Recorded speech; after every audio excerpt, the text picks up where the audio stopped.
It's a fleeting thought, and then it's caught. All the things that I've been taught. All I know is that I have to get it out in a flow. That means the pressure's on. This glacier's melting, you know. And that's why I'm just a little baby polar bear, asking, where did everyone go? So when I feel like I need to create, oh man, is it great. I do believe it is fate to have been assaulted and returned to that place. These sad little lives. Are those tears in your eyes? That's why I'm gonna hand back their disgrace. And this is why I got off topic. It took me a while to pull out my phone. See, I can't stop it, but I drop it. And then I lose it. You need your visual ability to look at stuff and to confirm what you feel. Fingertips and vestibular. So hey, here's the deal. I did 1, 2, 3, which now means I have to go do some studying, make the connections clean, the ones that I leave for me only, and see if you can follow my train of thought. The issue is when you got PTSD, you're already caught in circles of loop-to-loop. And why? I created something to make sure the people that love me the most always know I will be fine. Check my website. I am there doing stuff. That is why I trust that they have a place to go, and I never have to allow the worry, the sadness, the fear that someone else out there is going to do exactly what happened to me. Not once, not twice, but thrice. Oh, and believe me, am I ready to talk, to speak? After you learn to walk, you start to exponentially peak. Didn't you know that? That's a fact in education. You give kids a taste of something other than frustration.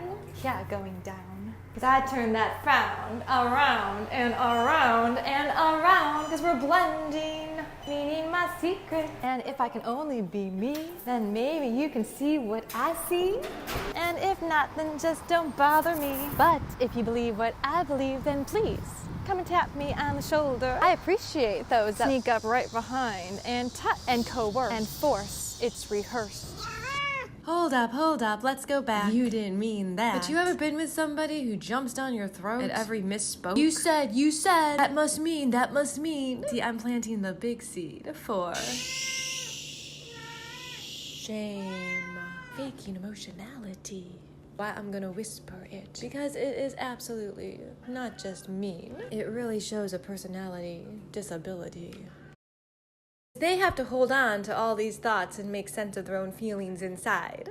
That's why I'm doing this curriculum. So anyone who thinks to reuse their tools, you better just keep them locked up inside.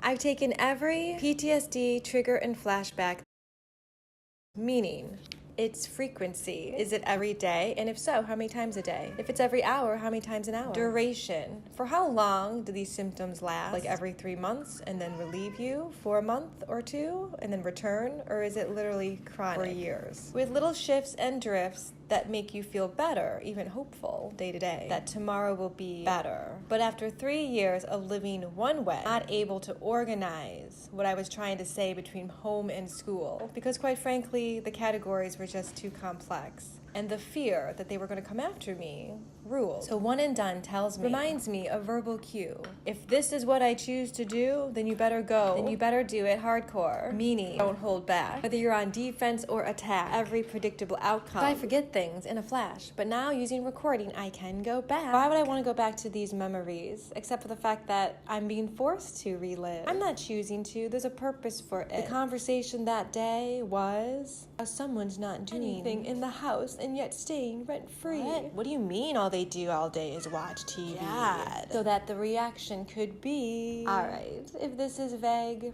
it should be. I'm planting the seed. So the emotion was, I thought we were cool because of this demonstration. Harvesting me. I'm planting the seed. We'll see what effort and time and energy put into this crop. What kind of bounty, booty have you got? Only you know, because you know the work you put in. So if this is the moment to say I jump in, I dive in, I stand up, I never give up, then fine, one and done.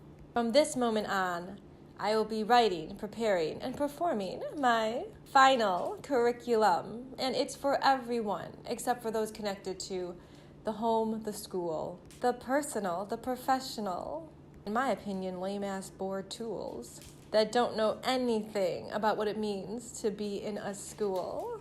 And now that I got that off my chest, my body feels better. It's at rest. How to breathe. physical, occupational therapy, vestibular damage, and how I've learned to manage stigma from education, healthcare in the form of discrimination, retaliation, from a lack of knowledge and desire to do help. And avoid their responsibility by blaming the victim, patient, student, survivor. Rather just save their own butts, because it's a lot of work to put in that individualized care. And that's why I feel forced this story. I have to Now, share. what do you think is the seed for that? And bringing up 2 examples of people who... My course is 30 days, but that's 1 day a week. The time that I'm allowing myself to get organized and to get back into a daily routine after head trauma. Triggers were related to everything personal and professional in the city I lived in for 18 years. That's exactly half my lifetime. Yeah. No way am I giving up my education in special ed. No way am I tossing aside my life philosophy shared with a certain someone. The only person that had to know because of a wedding. And the only way to discuss all of this, quite frankly, is to do a case study between the act to compare and to contrast, a behind-the-scenes look, and relating it back to education, the origin. And that's how we combat that.